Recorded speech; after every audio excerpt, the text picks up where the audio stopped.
Yeah, by the way, Therese and Jeanette are the same person. That whole plot happened while we were talking about the Magnus archives.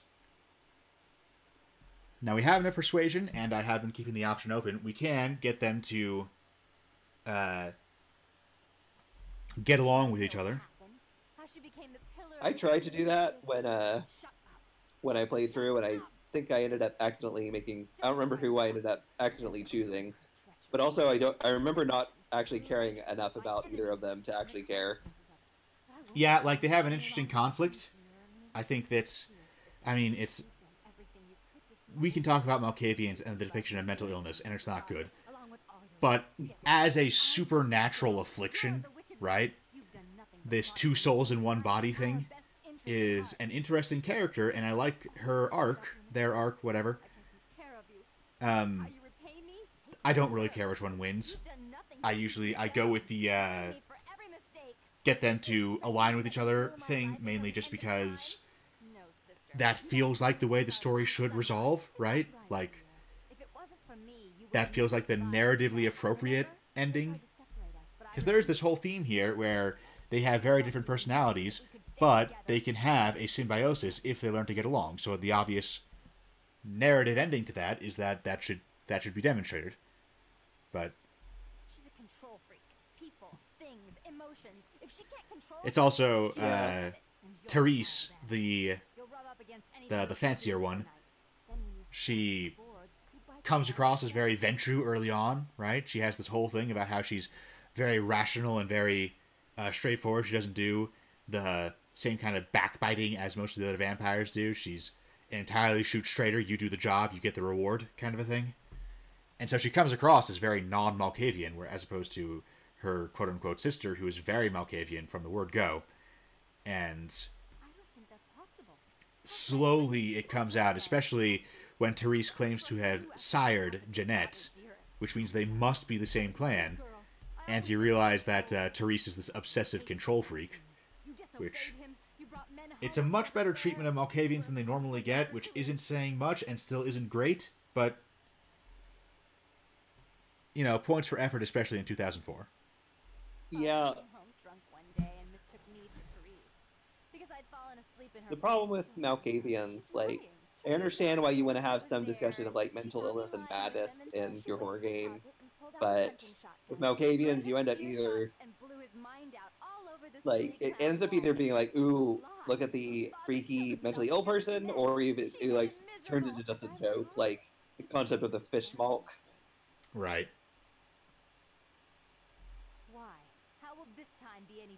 Like, there's a potential way to go with, like, mental illness and horror, and looking at sort of, like, the horror of mental illness itself, and also the horror of how mentally ill people are treated, but just making mentally ill people are horrific is the default route.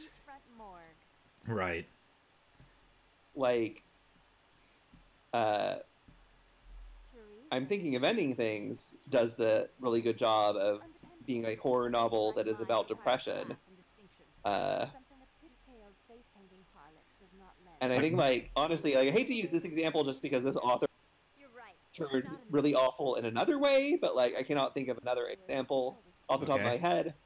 The Dementors and Harry Potter, like, it's a pretty simplistic metaphor for depression, but it works. Like, it's the horror of depression. That is a really good example. Like, granted, J.K. Rowling did at some point turn evil, but there, that doesn't mean that she never accomplished anything. Like, it is a pretty simplistic way. And it's the best example that I can think of. So, but it's also, it works. Like, it doesn't turn people with depression into monsters. It sort of has them as they're victims. They're being hurt and they can be helped, but the depression itself gets separated out from it. I think that's one obvious way, and I think, like, evil spirits is a good way to depict that if you're doing a supernatural representation of it.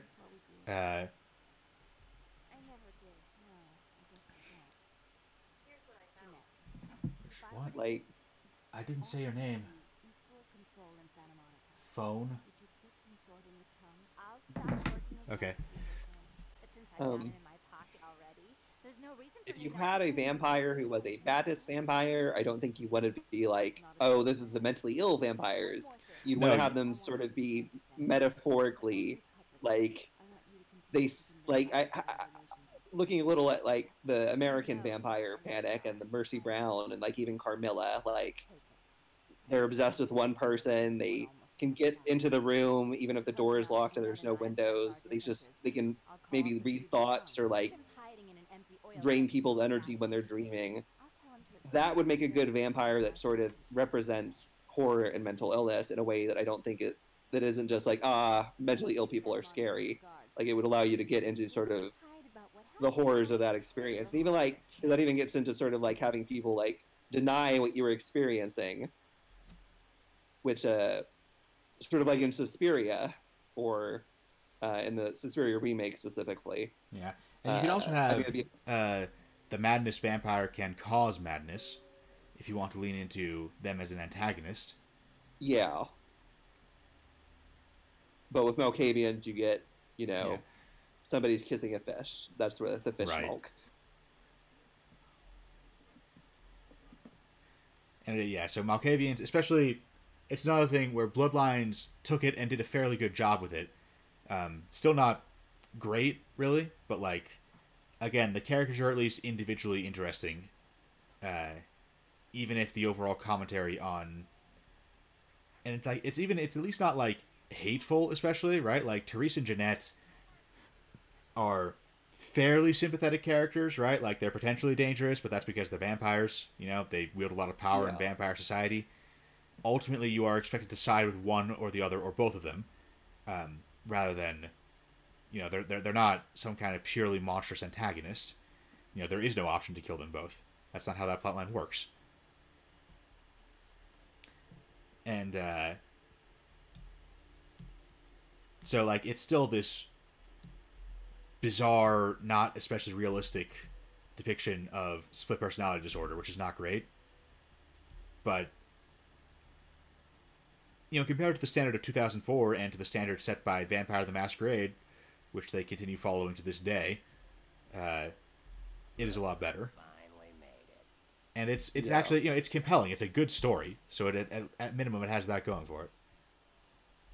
I've gotten good at knowing when I'm wanted. So you're who I'm waiting on. Someone must have faith in you, Cupcake. And now we get into the Nosferatu with Bertram Tongue. We slid right over into episode 3 at one point, and I was in the middle of the Magnus bit that I didn't want to interrupt, so we're just gonna split that without a proper intro at some point. Do we want to stop and do an intro? No, I mean, we're past that. We're like 20 minutes into the next episode now.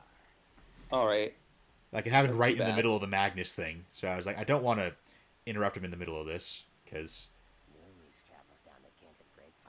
you had a good pace going. There was good content there. I didn't want to mess it up.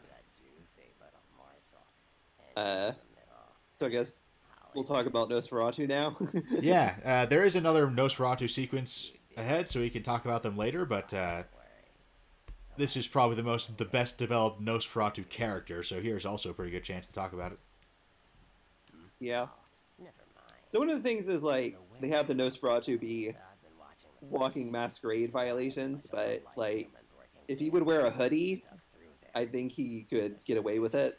Right. Like, I don't think making the Nosferatu be, like, he's pretty ugly, but, like, if he wore a hoodie, I think he could just walk around. Like, having them be, they can't interact with the normal world at all, I don't think works. It does make the whole spy motif that they decided to go with justifiable. The thing is, like, in the various Nosferatu, like, literature, like, before Vampire, like, Nosferatu were pretty ugly, but they're not, they interact with the world, and they're not so ugly that they can't, like, even in Nosferatu, like, the original 1922 version, and then the Werner remake in the 70s, like, Count Orlok, like, he interacts with the Jonathan Harker equivalent, Hutter, I think, in both of them, and, like, he's creepy, but he's not, oh my god, this is a monster immediately. Like the only version of that where it's immediately a monster is going to be in the Strain, where Once you're there, however, the you're Strain on your own. Nosferatu are so hideous that they're immediately identifiable as monsters, but they also like aren't sapient. Like they are literally just basically animals. So I kind of think that it was a mistake. Like this guy specifically, especially like he would just be kind of ugly if he would just put on a hat, I guess. like not a hat, but like a hoodie. Back when you're ready to Right. go. And I like the idea of a vampire clan who are so obviously monstrous that they are required to. I started hiding the dialogue, so I'm going to figure out how to turn that back on. But yeah, that they are so obviously monstrous that they are required to. They're required to sneak around everywhere. They are the vampires who cannot directly interact with society. They can only interact with society through the proxy of the vampire conspiracy. Like, that's a cool concept. But even as deformed as the Nosferatu are, it's not enough that they couldn't interact with society. And I think like having a clan that has that big of a restriction on it is a little problematic in an RPG. It's true. Like, it's a compelling story concept. It's good for a single-player game because if you pick Nosferatu, then your entire playthrough gets defined by that, and that's fine because you're the one playing. I won't sell my shotgun rounds. Oh well. Like, if so, I you see somebody who wants to play a Nosferatu but wants to be Count Orlok and wants to be wheeling and dealing. I think like you could have that be a flaw, and you could have some Nosferatu who are so disfigured that they can't interact with society, or you could even have like that just some vampires end up that way. Like you could imagine like if you want to have a Penangalan, the I want to say Filipina, the Filipino right. vampires who are it's there's a whole Southeast Asian sort of mythplex of vampiric creatures that can take their bodies apart essentially, and you can imagine one of them getting to the point where like they just change their bodies so much that they can no longer interact with society. But it shouldn't be something forced on a clan. I don't think like it should be a optional drawback. Because you also might just want to play a Penangalan who just at night she takes off her head and it goes around and drinks blood. Yeah, that is fair.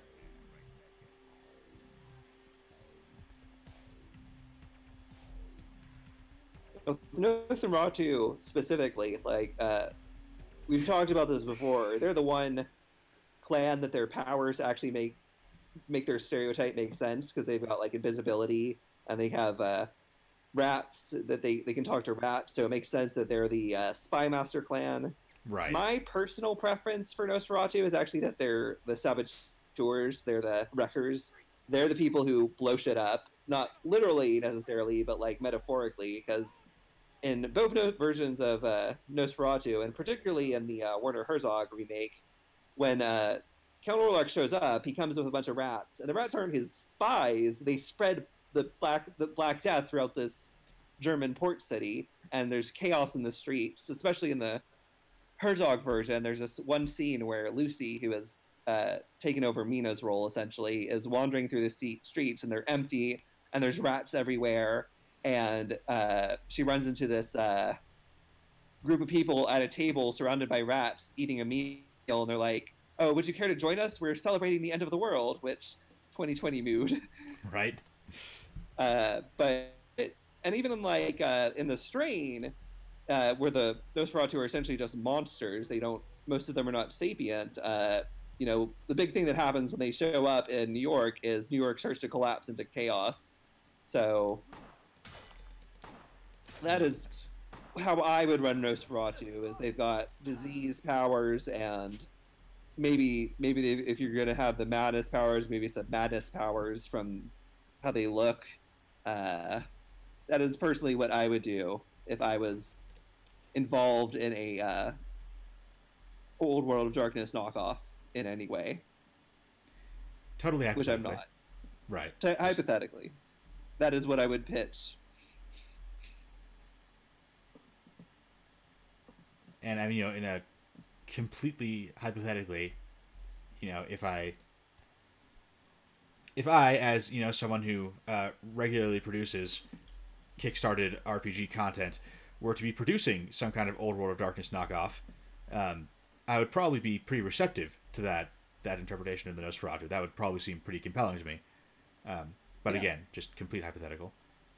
Completely hypothetically. At some point, we might go down the hypothetical list of hypothetical vampire clans that we would hypothetically have in our hypothetical Old World of Darkness knockoff. I feel like probably we want to save that for later in, just after we've had a chance to get through all of the other Old World of Darkness clans. That way, so make the criticisms of then, and then present the alternative. Right. Just because our hypothetical list, if it existed, which it doesn't, would hypothetically have been informed by what came before it. So, because we would hypothetically not have waited until the end of production to read relevant vampire content. We would do that at the beginning, like sensible people.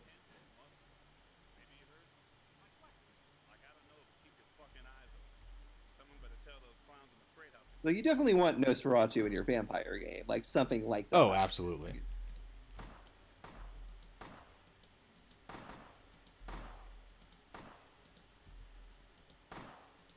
And like, of the various interpretations, like the Nosferatu, I mean, it works. It's not what I would do, but it certainly works. Yeah. Most of the 7 Camarilla clans work pretty well. The Malkavians are probably the biggest exception, where they can be executed well, but in general they are not. And we've talked about the issues with the Bruja. Yeah. Including the pronunciation. Right.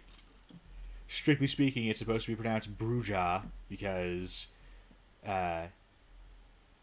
because they looked that word up in a dictionary, did not realize how it was pronounced, and then refused to admit that they had pronounced it wrong in the aftermath.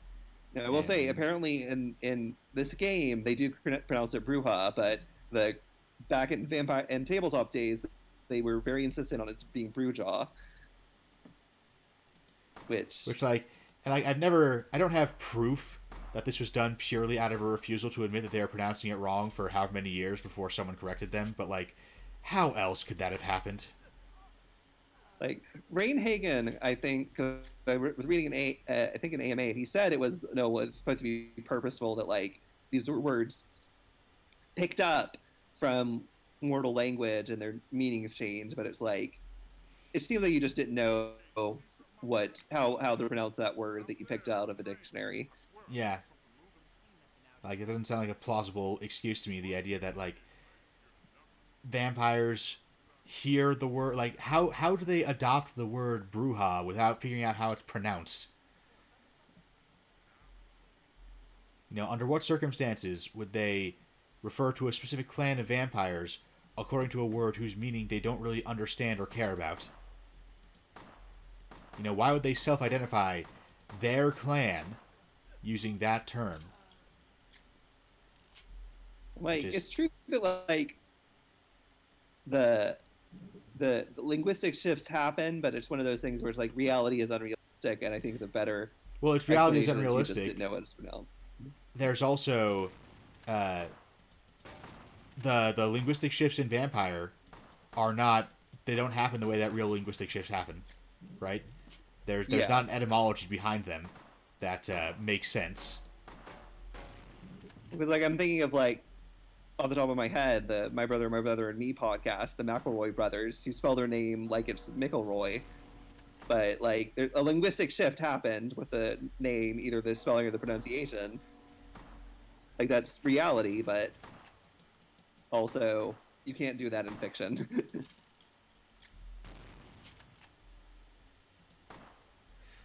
Well, that's reality, but that's also like it's because the name came from outside of America, and then it came to America, and it got Americanized in a weird, half-assed kind of way.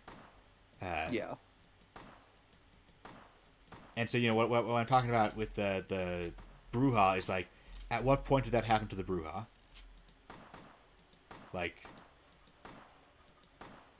how did this clan decide to identify themselves by the Spanish word for witch. How did they not realize what that word meant and yet decide to name themselves after it anyway? How did the spelling get lost? Or the pronunciation, rather, get lost? Oh, you got some guys. We're gonna get final death. There we go. Now I just gotta scroll through and find where the blood heal is.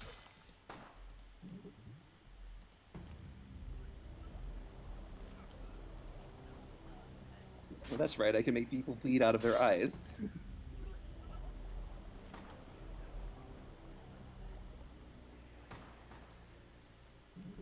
There we go. Got it.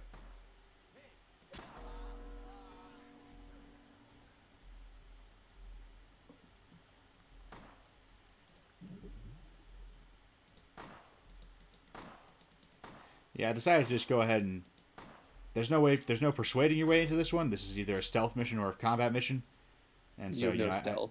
Yeah, so I'm going with the frontal assault. Which, generally speaking, works out fine for a Tremere, because thaumaturgy, even with just 2 dots in thaumaturgy, it's, again, the master build, the power gamer build that makes Santa Monica as easy as possible. The way you get through the entire first 25% of the game is 2 dots in thaumaturgy. That's it. Nothing else matters. Wizard rule.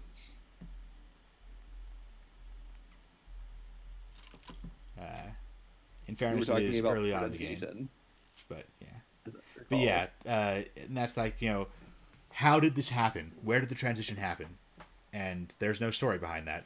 It's just, oh, well, pronunciations change sometimes, so I randomly changed this pronunciation, conveniently in exactly the same way that I personally would have fucked up the pronunciation had I been reading this word without ever having heard it spoken. It's like, we mispronounce words that we've seen written and not heard spoken all the time on this podcast. It's like a running gag at this point. And it's fine. It's not, it's not even a big deal. It's a foreign word, so you try to pronounce it the way it would be if it's English. But when you realize that's not the correct pronunciation, you just go, "Oh, well, I made a mistake," and you move on. Yeah, nobody cares. Like, this is not some, embarrassing scandal that you will never live down, that you need to do damage control on. It's just someone says, actually, it's pronounced Bruja, and then you say, okay, Bruja then, and continue whatever it was you were saying before. I'll give an example of myself. I wrote a short story that might have been about a werewolf, just because I was tired of writing about mummies. And I used the Welsh word for wolf as the name of my character. Now, the Welsh word for wolf is Blevin, but it's spelled, if it was pronounced the way English words are pronounced, it would have been pronounced Bladen. So I thought it was pronounced Bladen. So the whole time I thought it was Bladen, and then eventually I realized, oh, it's Blevin. So I just okay, it's Blevin. Yeah. I mean, it's too bad because Bladen sounds fucking badass, but hey. It does. And if I wanted to keep that pronunciation, I would probably want to change I wouldn't spell it the Welsh way. I'd spell it like Blayden. Because that is kind of badass. But if I'm going to keep the spelling Bleiden. I assume the character is not... Oh, damn it, walk right into this guy. And I have no stealth anyway, so whatever, but... Damn it. I can't find the blood heal in enough time. I had plenty of blood left. Gotta memorize where these disciplines are in relation to each other. What were you about to say? But, yeah, this isn't too bad. This guy has, he's presumably an American, with, perhaps, some kind of Welsh ancestry, or perhaps being American. Dude's just a mutt. With who knows what his ancestry is. Inherited some Welsh name from, because his first name from, a neighbor or something. Who the fuck knows? Someone went on babynames.com and looked up cool names and just went with Bladen because they thought that's how it was pronounced. And see, I don't know if this guy's even American, but because I haven't read that particular short story of yours. You're not going to. it was early. Fair. I mean, you didn't know how to spell weird Welsh word or how to pronounce weird Welsh words yet, so clearly.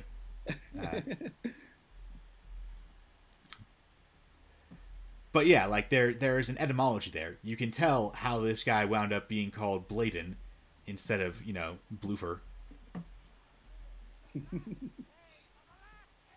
I have a friend who her name is Kaylee, but it's spelled Collie. You ready to go? Because her mother presumably thought, oh, that's a cool name, but didn't know how it was pronounced. Which, yeah, that kind of thing happens in America pretty regularly. So, you know, if the Brujah clan were supposed to be like an American thing, that would actually make sense. Or if the Brujah pronunciation was like an affectation of the American Brujah in particular, and European Brujah made fun of them for it, like, that would actually be like an interesting and sensible etymological thing. But because the Brujah are half the world, you know, span half the world, then yeah.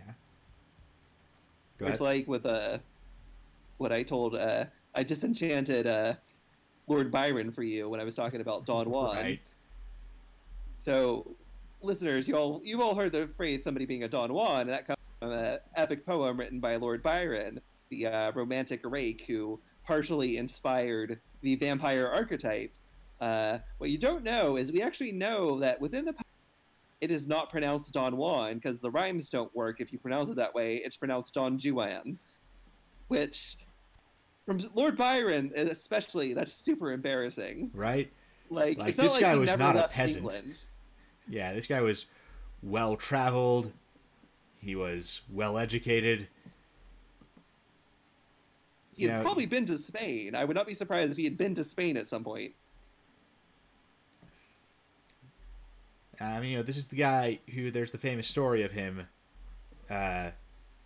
like, he showed up to a university exam with a bear, which means he had university exams. And a bear. And a bear. Now, is this the animal or is this a large hairy gay man? The story does not specify one way or the other, the way I heard it told. So, okay. Really, it's Byron, you know. Either one is equally sensible. I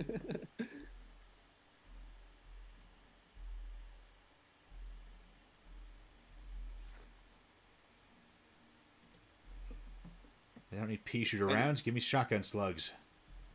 Which, oh, by the way, I have a disgusting amount of XP that I should probably invest. Oh, God. Probably. Yeah, so let's bump up some wits. Let me see here. I'm going to want some persuasion at 5 for the next zone, so stick that into there.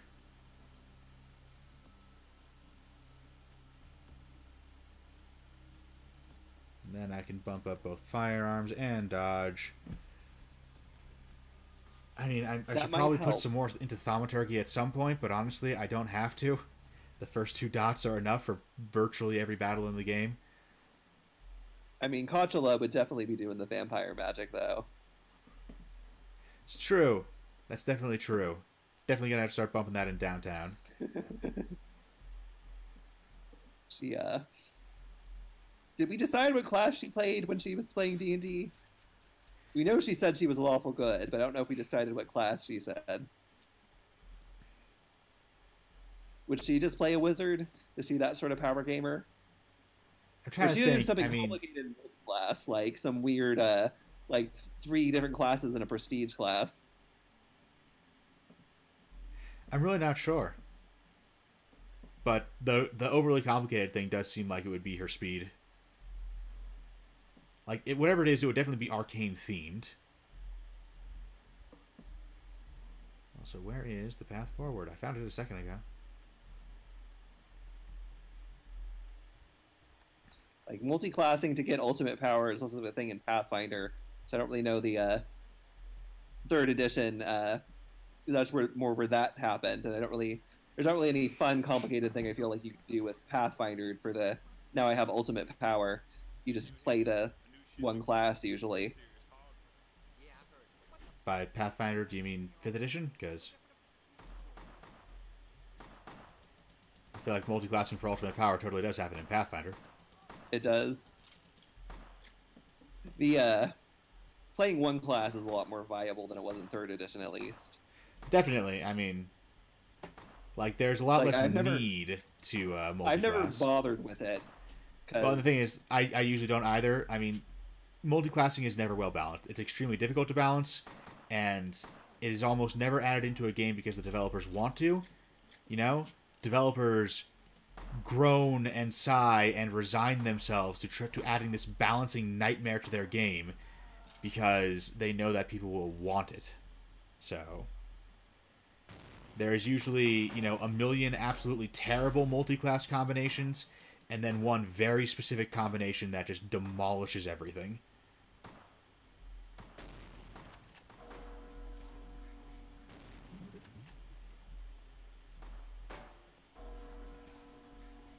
I guess like the meta of Pathfinder, at least as I encountered it, people just didn't bother.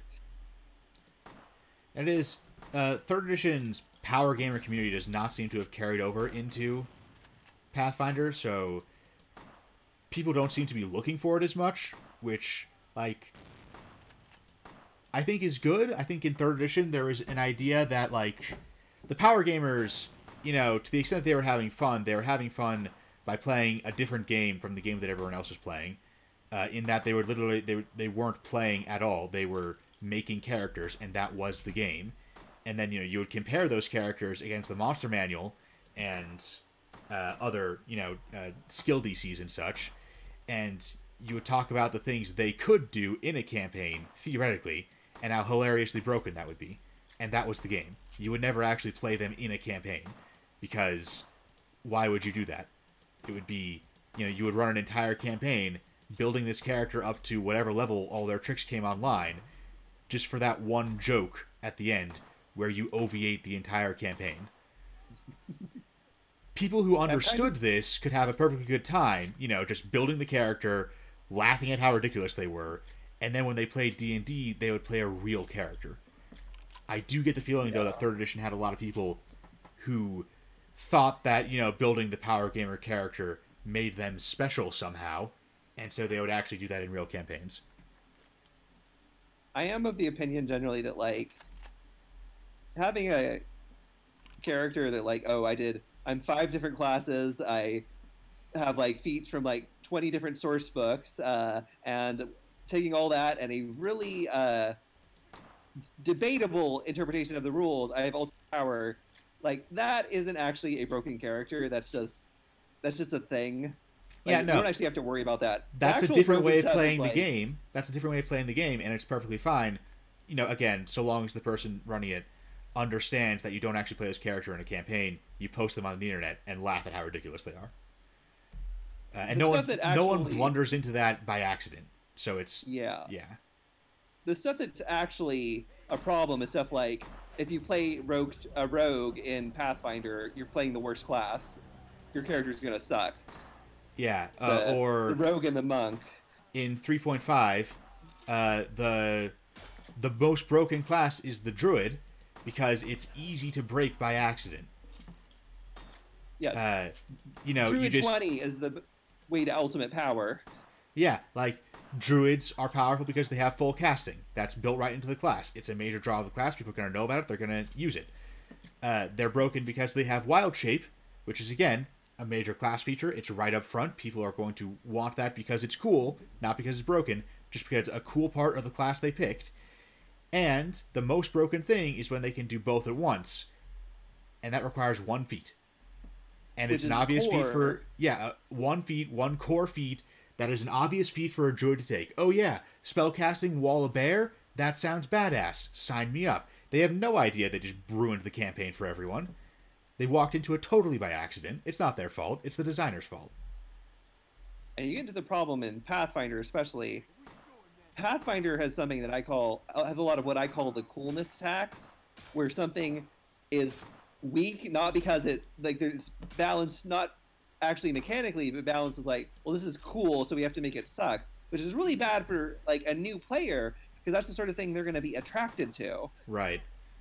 So you get like the dragon supplement that they did. Pretty much everything in that was weak, and I'm like, this is the stuff that new players are going to want. They're going to come in, they're going to do their class, and their dragon class is going to suck because you made it suck because it's cool.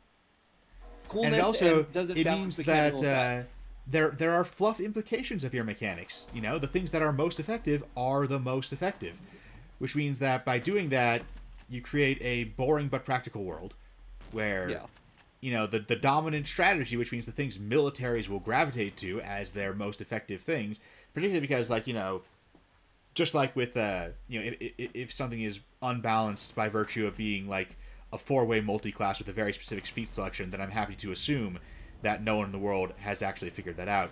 That isn't always perfectly realistic, depending on how many people are in the world and how easy it is to level and stuff like that.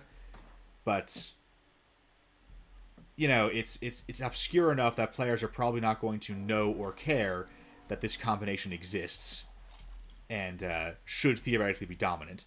But if the dominant combination is Druid 20, then you would expect in powerful nations Druid 20 to come up a lot. And there's almost no fluff you can write to prevent that from happening, right? Like, if Druids can't work for kingdoms with major cities and stuff, if they have a thing where they only work for foresty, elfy type kingdoms, well, fine. That just means those kingdoms are going to be the dominant powers. And you also get a lot of, in Pathfinder, this is another form of the coolness tax, where you'll have stuff that is off flavor for what Pathfinder wants, and they're like, all right, we'll let you play this, but we're going to nerf your character for it. So if you want to play a lawful neutral paladin, all right, we have a archetype that lets you do that, and you're... God damn it. You have an archetype that lets you do that, and it's... basically all it does is you're a lawful neutral paladin, and you're weak. You're weaker than a lawful good paladin. Right. It's like, that's... Just if it's really that bad that I play a lawful neutral paladin, just don't let me play a lawful neutral paladin. Don't do this backhanded punishment thing. And that's going all the way back to Gygax, where, like, you know, Gygax was not a fan of Lord of the Rings. He liked Conan, and Conan had, you know, no elves or dwarves or anything. It was all humans. So he begrudgingly allowed elves and dwarves to exist in the setting, but he made them shit compared to humans mechanically, as this backhanded method of punishing people for playing the game wrong. Well, in Pathfinder, they really want you to play one of the core races, and in all of the player's guides, they really pushed you to be a character from whatever nation the adventure path is set in, which I'm just like, let the players play the sort of character they want. Leave the room. Like, if you're playing a Kingmaker, it's perfectly fine if somebody shows up with their Osirian elf necromancer. Like, let them do that. Like, don't be constantly trying to force it to be core only Final Destination. Like, if I want to play my Osirian Dhampir necromancer, like in Reign of Winter, I don't think that should be the worst thing ever that you should try to stop. And that's something to be negotiated within the table anyway by the company. Like, if within the table we decide we want a pretty grounded game, that's fine. But if we were gonna, there should be room for me to play my outsider character. It's the same thing that Vampire would do, where regarding the tone of the game, we got into this like 5 episodes ago, but they would talk about how, we don't condone is not putting it nearly strong enough. Like, we forbid you from playing, from, you know, using this game system to play Buffy the Vampire Slayer or Game of Fangs. You are only permitted to use this to play Interview with the Vampire, which we did not read until the end of production.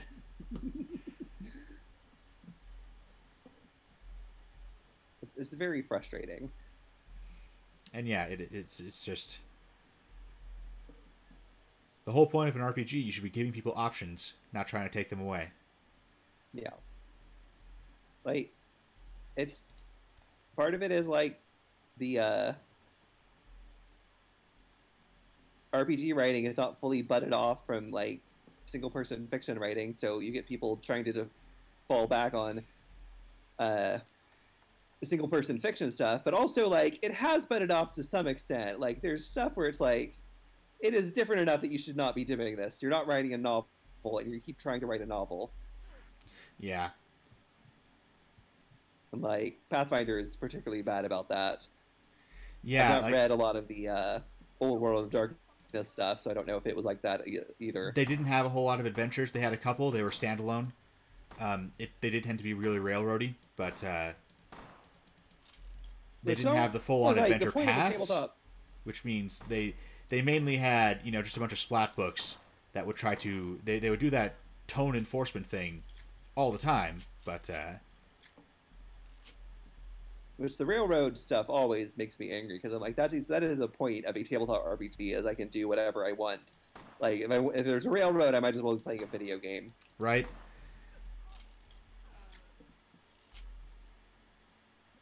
And I mean, even in a video game, you know, there are limits to how much a video game can do this, which is where tabletop RPGs still shine. But even in a video game, if it's an RPG, opening things up as much as you can is still like you know, that's a feature. Yeah, like this. This one is really good at letting you take a wide variety of approaches. You're still constrained by the design in a lot of ways. Like, if I were playing in this game, I would be going really hard into the Game of Fangs angle. This game gets into that a lot, but there's not ultimately a whole lot of really an option to personally accumulate a whole lot of power, which is ordinarily, you know, I like to play these things as a political operator who is sort of haunted by the stuff that they do, right? Like I do like to get into that humanity angle where it's like, oh, how far am I willing to go with this? But ultimately, the character's primary motivation is typically power. Yeah, you know, unlimited power. Yes, exactly. Did we explain what these terms mean? Because we've said Game of Fangs a couple of times. We have. So, in a hypothetical World of Darkness knockoff that we are theoretically not making, hypothetically, bullshit words, there are basically three main supported tones, most of which have their... the labels are derived from the vampire community, although some of them, I'm pretty sure Dead Poet Society is one that we had to come up with ourselves because there wasn't a label for it. But you may have heard some of these before, is what I'm getting at. And the three were the Vampions, which is very Buffy the Vampire Slayer. You know, there's supernatural supervillains out there, and you are supernatural good guys, and you're going to go beat them up and save the day. The tone might still be fairly dark, you know, depending on what the group wants to do, whether or not they want that darker tone. But there is still fundamentally fairly obvious bad guys, which makes you a fairly obvious good guy for beating them up. With Game of Fangs, it is the idea there's not really any good guys or bad guys. Some people may be better or worse than others, for sure. But it's basically just drug cartels fighting over turf. And you may or may not get... you may or may not embrace that the way my character would. But you are definitely... That is the climate you're in, and that is what characters are expected to interact with. And then Dead Poet Society is very angsty. You know, it's very broody. It is about being... It is all about interpersonal relationships. It is about being consumed by the monster you have become. That kind of thing. So, I think I gave those a pretty good rundown. Yeah. Okay. I can never tell if my explanations are as good as they sound to me. I'm not sure which of those you would call our mummy game that you ran. And they do get blurry at the edges, which is Game of Fangs kind of sits in between the other two. So, I feel like, you know, Vampions with bits of Game of Fangs, you know, like on that border is where it was. And it's definitely like... Vampions, remember, draws its main inspiration from Buffy the Vampire Slayer and Hellboy and Supernatural. Yeah. These are not games that are not stories rather that are like devoid of angst and character arc, right? Like Dead Poet Society does not have a monopoly on that. It just has a strong emphasis on that. Yeah. In the Right. in the game that we played, part of what happened that I think made it a little blurrier was my character ended up not going exactly in the direction that I intended him to go. Like I intended him to be more Game of Fangy, but like he got thrust into it so fast, and he's like Yeah. 17, so he That ended was up like that really pulling game. back from it. Yeah, that game is how I met Requiem. So I was and we were both. I mean, so he was a lurker on a community that I was a part of, um, and that was like one of the only things I knew about him when I started running this game for him. And so I was building it around the assumption that he would want the standard most popular things for that kind of game, which was generally speaking, people like to jump into the Game of Fangs aspect as fast as possible. They want their sweet monster powers ASAP, and that's not. It turns out that what Requiem wants is way more in line with what I'm good at and what I tend to like. But I hadn't met him at that time, so I had no idea. So I just accidentally shot us both in the foot. Yeah, part of it was also like I wasn't super like I didn't like come with a bunch of like here's exactly what I want. Partially because like I didn't know chamomile, and I was like I might end up hating this and not want to continue, and I'll feel bad if I come with like a giant list of like here's what I want, and I end up doing like 2 sessions. Like that would have been I would have felt bad. Yeah, and I So mean, like, like I I was appreciate relatively that thought because that has actually happened to me. I can only think of one time that has happened to me, but it was really annoying. Where like this guy had a fairly specific campaign, and I was like, okay, great, I will build this campaign out then. And he played 1 or 2 sessions, and then he was like, on second thought, nah. I mean, I understand that custom campaigns in particular, especially now. At the time, my prices were like practically nothing. They were like token, just because I was first getting started and I needed to get a couple of yeah. campaigns running that would be like just to demonstrate to people like, hey, I do know what I'm doing. Like people do like to play games with me.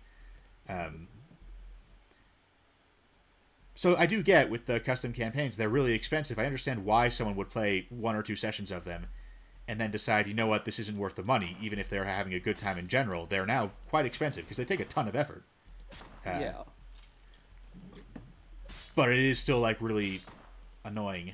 Ah, god God damn it. This Is there like some experience we could get elsewhere? There's not, and I shouldn't need any. I mean, I just keep getting run down by this guy with a knife. Am I distracting you, or? I think it is. I mean, that office fight in particular, where there's the guy with the shotgun and it's close quarters, and it's not great for my build in general. How much do we have left in the episode? I mean, we have like 5 minutes, so. Okay, so it's fine. You can just finish this off camera, I guess. Yeah. I'm gonna give it one more go. We might end up doing some editing, but I mean, there's been tons of good content in here. No, so.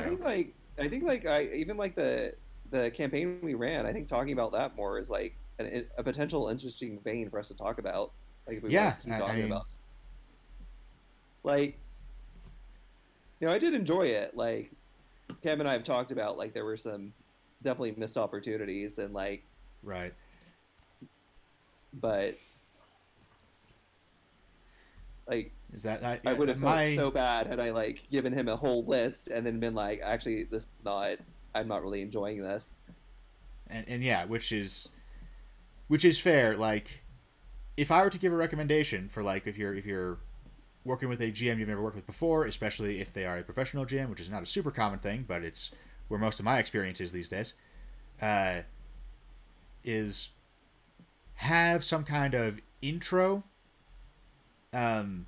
campaign that like maybe doesn't even use the same character as the main one, where it's just a test bed to last 3 or 4 weeks while you sort of feel out whether or not there's something you want to do long term, and then if it is, then you go ahead and you switch to your main. you switch to your main character, your main campaign, and because then you can go ahead, since you know that you're sticking with it, you can go ahead and get detailed enough and be confident that, you know, yeah, you'll be sticking around playing this long enough to justify the time investment of the GM in building all this stuff.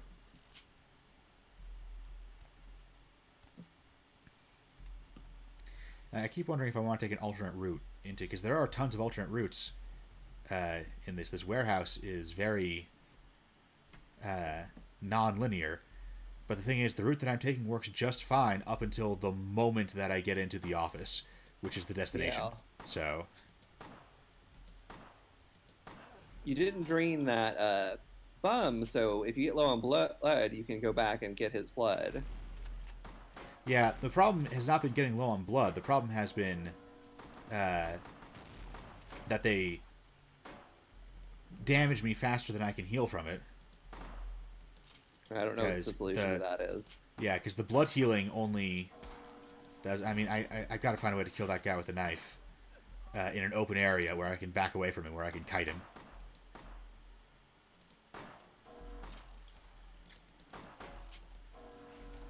And generally speaking, blood is not a huge issue, because I can harvest more of it by popping it out of their veins. Because thaumaturgy is the most broken discipline.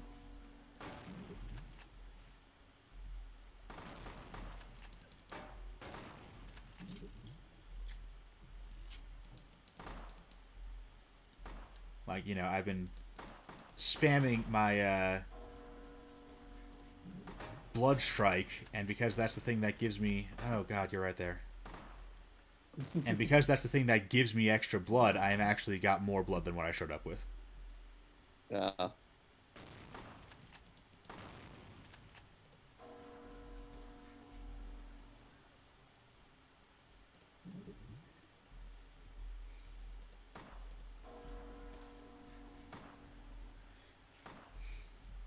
yeah, most of that is just an issue of focus. Like, a guy with a knife is not a big deal for a thaumaturge. I just keep getting distracted. You know, it's good conversation. There's a reason why it's distracted me. Yeah, I keep getting distracted and letting it get away from me. And here's the thing, like, when I'm in close quarters like that, I probably shouldn't be conserving blood at all. I should probably just be spamming healing constantly. Yeah.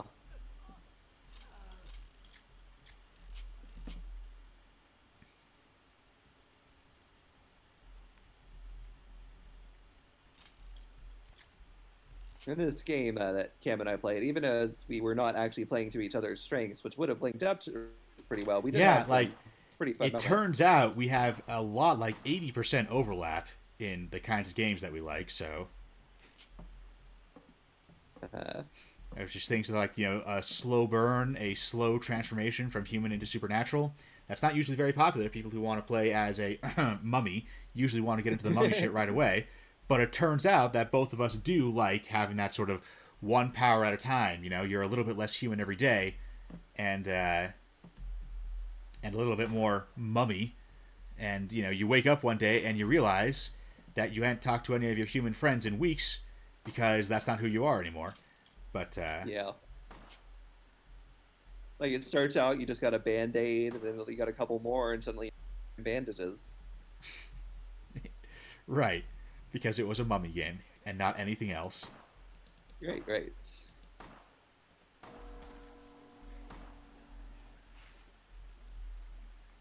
Chamomile did kill my parents, though. Yeah. I mean, that was one of the best parts of the game, though, so maybe it was just me.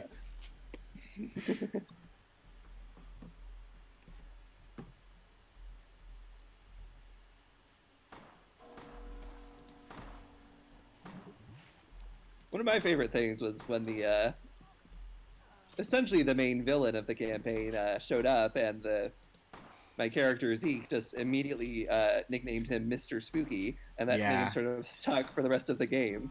He was like an accidental main villain too. Like, he was originally intended as like Monster of the Week almost. I stretched him out as much as I can because of how well those two got along together.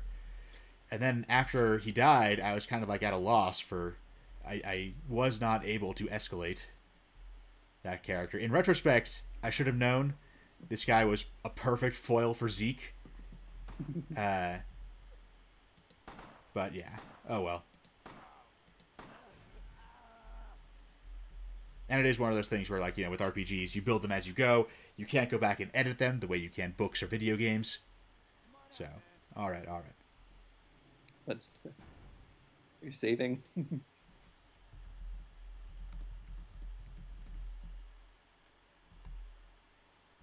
Should I be quiet for a moment?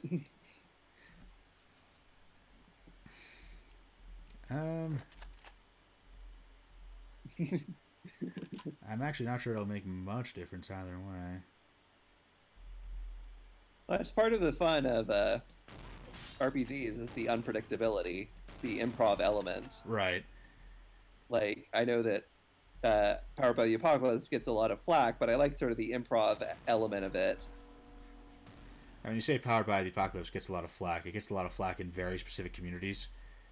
Overall, its popularity is, if anything, exaggerated. People are sometimes surprised to learn that Powered by the Apocalypse is actually not very popular in actual play, like just in the literal sense of what are people playing right now. Oh my god, I thought I killed you. Where's the fucking door? I need to get out of close range with you. Like you just shut the door. Like, one of the sort of improv things that happened is my character, who, I mean, I guess I'm going to admit this next part, but this doesn't reflect on me normally, was a werewolf. Normally I don't have anything to do with werewolves, don't like them. But it became the character who became my werewolf character's essentially best friend was Amigo. He was a bag full of bugs in human form, essentially. He was a human skin full of nothing but bugs. Those two absolutely hit it off. They were fantastic together. It's like, and we never got to have this moment, which I just like. Really would have been fun if he had been able to at some point say, since he's 17 and like people are like 100 years old, being able to go like, could I please talk to someone who was born this millennium? Yeah, and there's also that one, the moment with Calvin was the name of the bag of bugs specifically, because so he doesn't age because a lot of monsters don't age, because you know he's a self-replicating bug swarm that's just using the human skin as a disguise. But he still has all the memories of who Calvin was once when he was human, and he still kind of identifies with that a bit, even though he also kind of recognizes that he isn't meaningfully Calvin anymore. You know, the original Calvin's brain was eaten by bugs decades ago. But so he was born in like the 70s or something. The 60s or 70s, or, you know, he's actually quite old, but he still looks like he's a 20-something. And he's kind of updated his identity with each new generation. So, like, he has this identity of being more or less Calvin, of being a millennial 20-year-old like he looks like, and of, you know, so only being one generation apart from Zeke. And there was the moment that never actually happened, but would have been hilarious, which was, you know, they're having some kind of little spat, and at some point Zeke says, "Okay, boomer," and Calvin says, "That was uncalled for."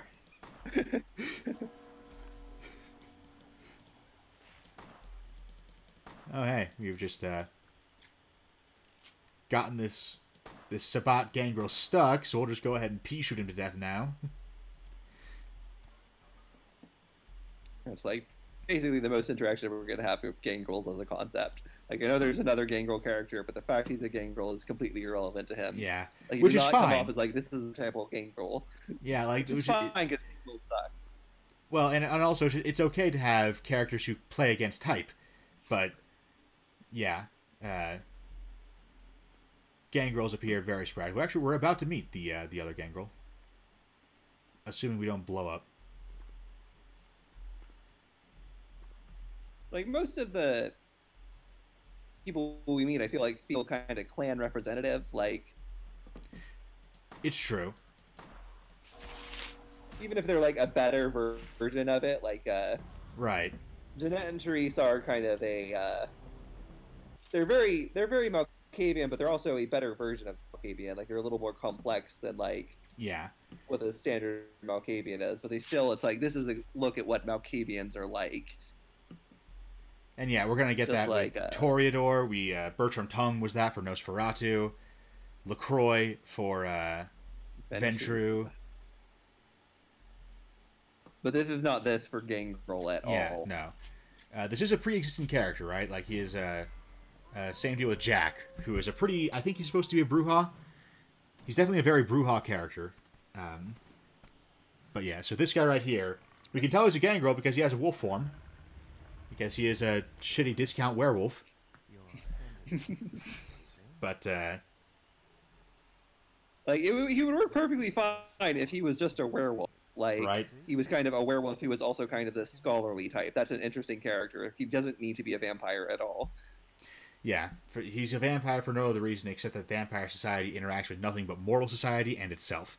They have no meaningful interactions with werewolves, with mages, with even like demons. It's dumb. Yeah, it is. Like, especially because like they had a Gangrel clan from book 1, right? From 1991, they had a Gangrel clan. It's one of the core 7 Camarilla clans.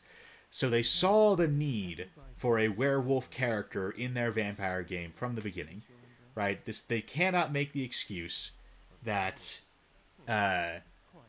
you know, they made an all vampires game. They later on realized people wanted to play werewolves, and they had to find a way to fit werewolves into their all vampires game. At that point, it could be like, well, playable werewolves weren't the intention. The easiest way to crowbar this in is to have a werewolf-like vampire, but they can't make that excuse because Gangrel were always core. Yep. And so, like werewolves are so connected to vampire fiction. Like, I don't remember if this is in Dracula, but in Nosferatu, which I watched literally last night, one of the early things is Hutter can't leave his inn because the villagers warn him that a werewolf is out, and for whatever reason the werewolf is a hyena. It's the 1920s. I don't know what's going on, but I think like there's mention of werewolves in Dracula. I don't know if like there's an actual like he has control over wolves, and I think there might be mentions of werewolves in it at some point. And like even in like the Greek word for werewolf, which for vampire, the Greek word for vampire, which I'm not going to try to pronounce, you can look it up. It literally means werewolf. And I mean, like, one of Dracula's iconic powers is the ability to turn into a bat or a wolf. You know, he jumps off that cargo ship that brings him to London in his giant wolf form. And like, so that does happen, but I mean, at the same, having the ability to turn into, like, that's not the same as playing as a werewolf, right? Like, they have that overlap where they are both somewhat wolf associated, but it's not the same as being a werewolf. And by 1991, people knew that. Like, in Twilight, werewolves show up in the second book. In Fright Night, werewolves show up in the second movie. And in True Blood, werewolves show up, like, I don't remember what season it is, but they show up pretty early on. Werewolves are who you bring in your second season or second book. There's no reason not to have them. Yeah. Beckett. Why know of them? Why? No kidding. Must be I don't remember at what point Oz shows up on Buffy. Beckett is a historian. Yeah, no, that's second season. I can't remember if Oz as a character shows up first or second season, but Oz as a werewolf is definitely second season. So, you know, they're the second monster you bring in. Like what? Yeah, that's me. So just having them be core, I think, makes telling perfect sense. Bertram Tongue that I want to ask him some questions, and then when I see his list of questions, I'm like, oh, just kidding. Which is a very, you know, computer game RPG thing to do, because only in that context would you want to see a list of things he might tell you about, see the list, and decide you don't actually need anything from it. Shepard. Rex. Rex. We'll all be going.